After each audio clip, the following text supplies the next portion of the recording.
Hey guys.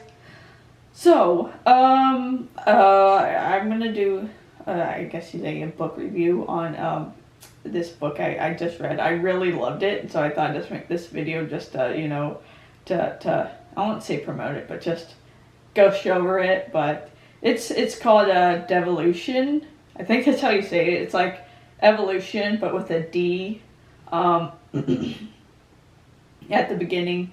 It's by Max Brooks. If you don't know who that is, he's the one who wrote World War Z. There you go, the zombie book. But yeah, I really did enjoy this book. I actually listened to the audiobook, so I will admit that the only negative part of listening to the audiobook was that the main character, who it's a woman, the voice actor who did the woman, she kind of I felt like she kind of went overboard because she tried to like inflict emotions into her voice, and sometimes it just got so annoying. Eventually, I think I just got used to it because by the it was only like the first, I don't know, one or two chapters, but after that it was fine. I didn't notice it very much, but yeah, this book, I'm just going from memory. I didn't, you know, scan. I didn't like scan over it again just to look at the specific like names and everything. But it's about this community. It's called Green Loop, and it was Green Loop is this community of, I would say, well-off people who get kind of are disillusioned with, cities. They don't like the noise. They don't like having to. They just don't like living in the city. They want to become closer to nature, but also want to work in the city. It's kind of this really interesting,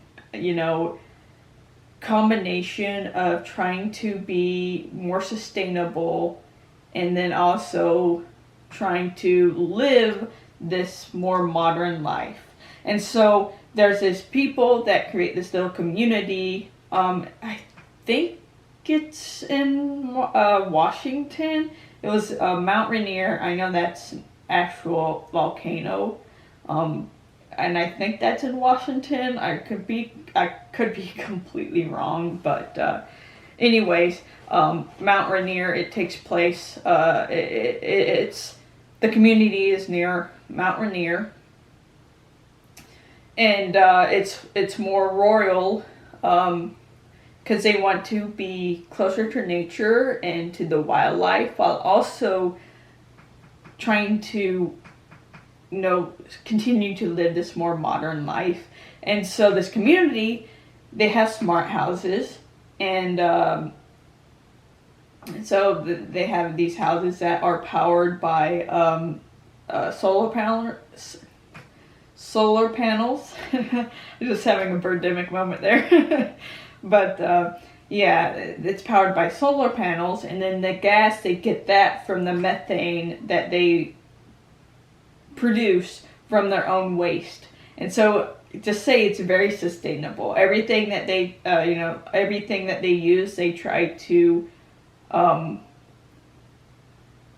guess, make themselves. And even their houses are designed to be more sustainable. So the space that they're allowed is specifically designed to, say, reduce food waste. And so, like the pantry, it's very small because it's only supposed to hold about I think it's like a week worths of food, and so they only ever have like 1 week's worth of food at one time, and they get it shipped in from.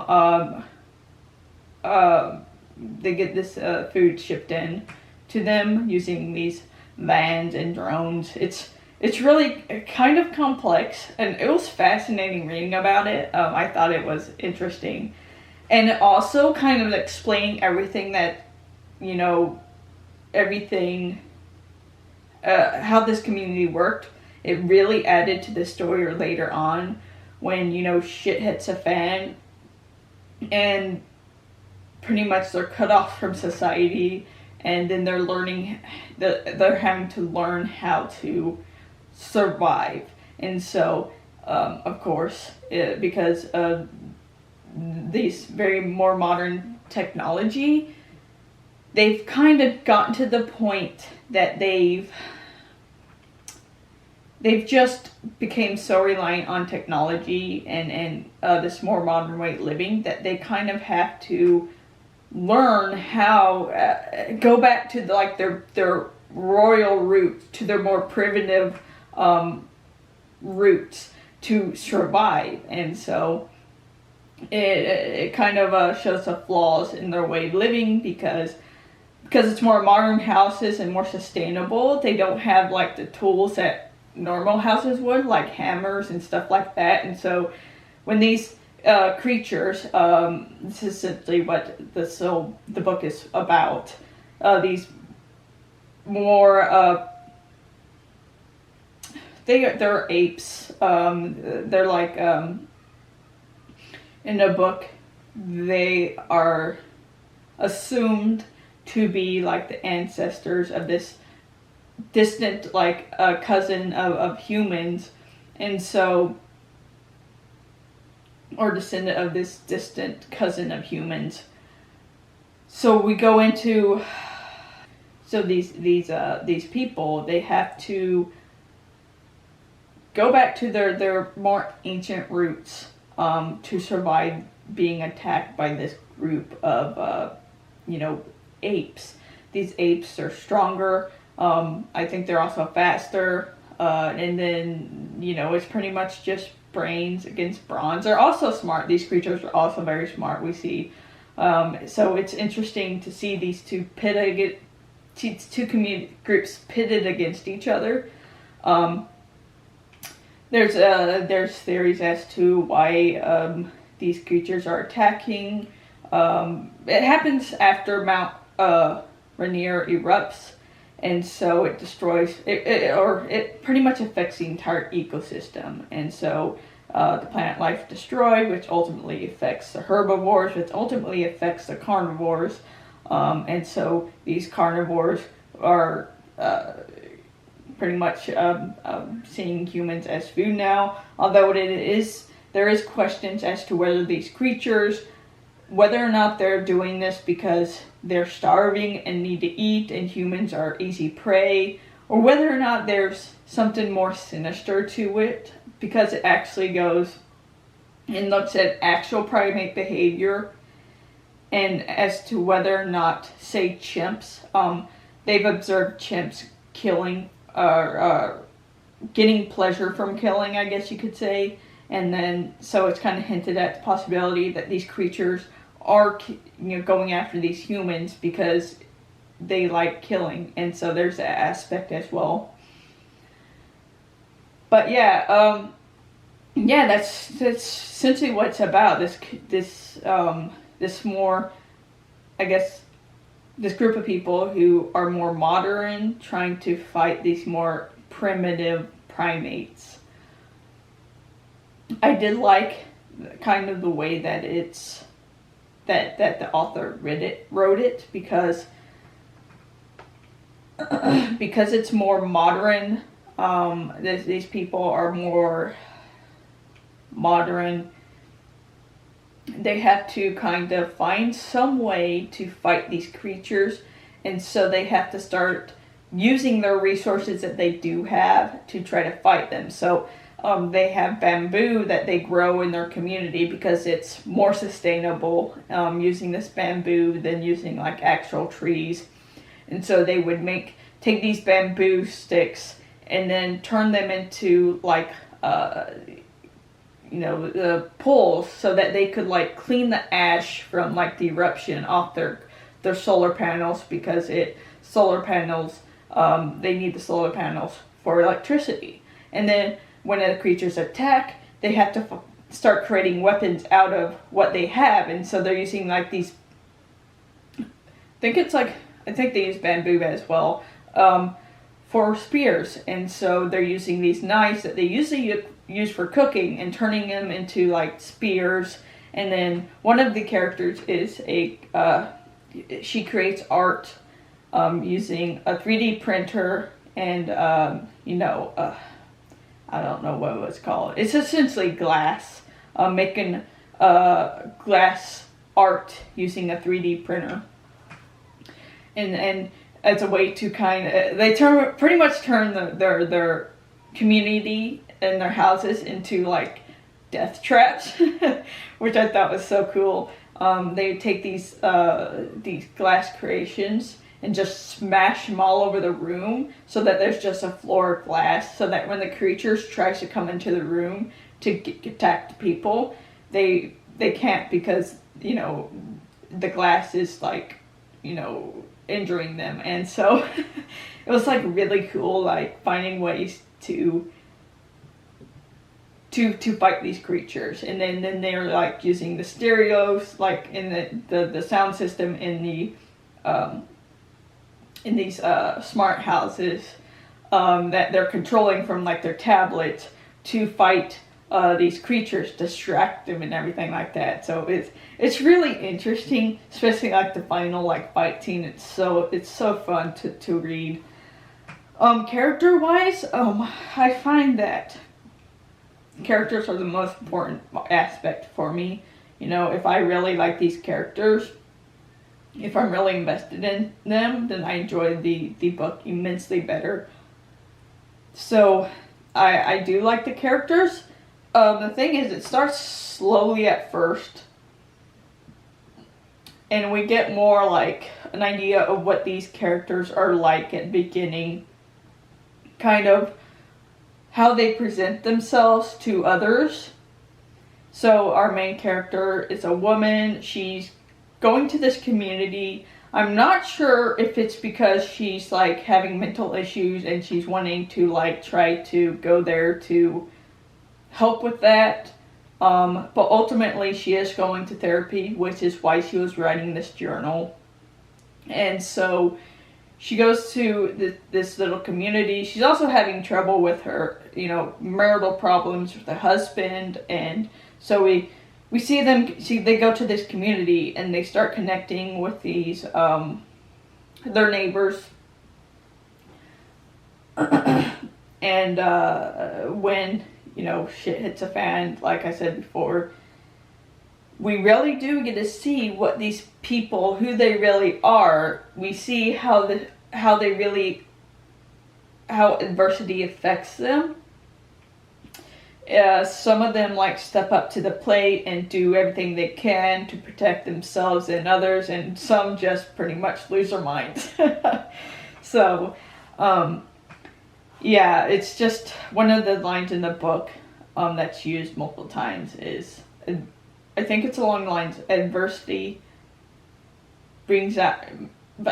makes you see your true self, something along those lines, which we do see that in the book.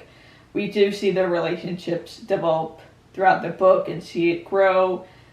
And ultimately, by the time I got to the very end, it was kind of heartbreaking and intense. And it just, he did a great job. The author did a great job at really making me like these characters. At the end, it is heartbreaking, but also a little bit of hope. So it definitely is a fun book to read.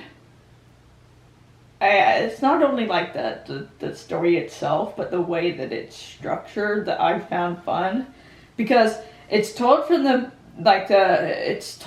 diary of a woman, but it also has an aspect of like an outsider's point of view, because it's ultimately being told by an investigative reporter who's trying to investigate what happened to the people in this community of Greenloop. The reporter has read the diary of this woman that says that there's this group of apes that came and attacked them. And he wants to prove to the outside world that this is in fact what actually happens. He ends up going and investigating or interviewing this woman. She was I think she's a park ranger. Anyway, she was one of the people who were involved in like the rescue of the people from Mount Rainier, not just people at Green Loop, but other people that was affected by this eruption. But they ultimately eventually found Green Loop and destruction, and this might be a spoiler, so you might want to skip this part if you want to go read it and you care about spoilers. But at the end of the book, this woman and her other park rangers finds a community of Green Loop. They find, like, in one of the homes, there's like these apes, Sasquatches, Bigfoots, whatever you want to call them. They have been skinned, and they have been turned into jerky, and so there's questions as to what happened to these creatures, and the investigator also talks to the brother of one of the main character. He was the one trying to get people to investigate what happened to his sister, and the brother ends up speculating that the sister, once all these creatures that were attacking them were dead, they took these creatures, skinned them, turned the meat into jerky, and then she left into the wilderness with this, jerky to survive on. And the brother, he speculates as to whether or not she decided to go and try to find the rest of these creatures, because the likelihood of this being the only group of creatures was very low, because they have to, their species have to be sustained. They can't just sustain the species with a small group. And so he speculates that she went into the wilderness to find these creatures to kill them, because of how it's just kind of implied that she kind of went crazy, or she became obsessed with these creatures after everybody that died because of them.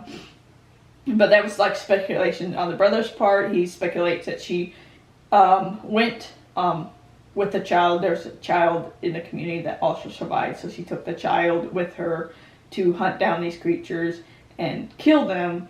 Or she went with this, child into the wilderness to try to find a way out, because they were cut off from society.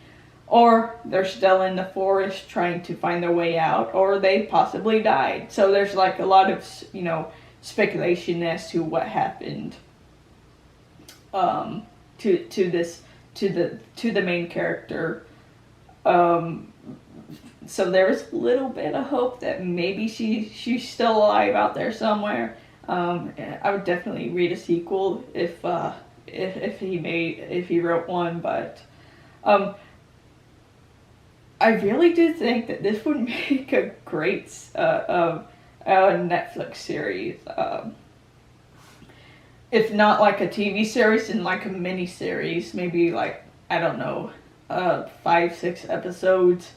But it would be so fun, and you could be really creative with it. Instead of just doing like a straightforward, typical, way of telling the story like you usually see. We can do it in like different formats. I don't know. I don't think that's not what you call them, formats, but different ways that you could tell the story. So you could do like the main story with the journal entries and stuff like that. You could use that as the more typical way of telling the story, and then when you're doing the outside point of view with an investigative reporter, you could do it more like a point of view, like a found footage way of telling the story. So have the investigative reporter be like filmed the entire time,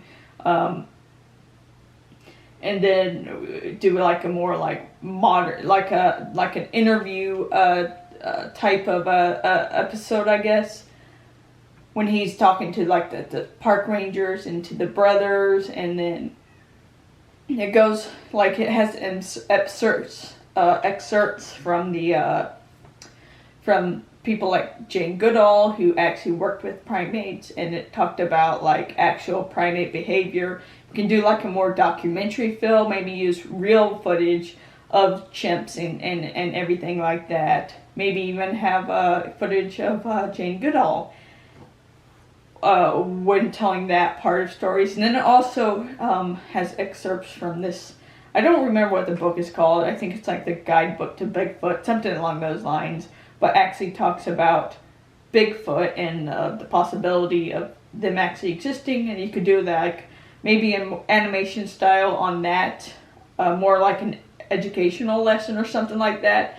It would just be so fun to do a Netflix series on this book, because it'd be so fun to do. but yeah, that was pretty much my opinion on this book. Kind of all over the place, but I had a lot of thoughts during this book, so not surprising on that. But I definitely want to go read World War Z. I want to see if they has kind of the same format, same way of telling story, like from like different point of view. Hopefully, if he does like maybe go into like government documents on like zombies and stuff like that. That'd be so fun and interesting. I did end up watching World War Z. I mean, it was a movie for me, so I want to see if the book is better, if I like the book more. But yeah, that was my book review of Devolution by Max Brooks.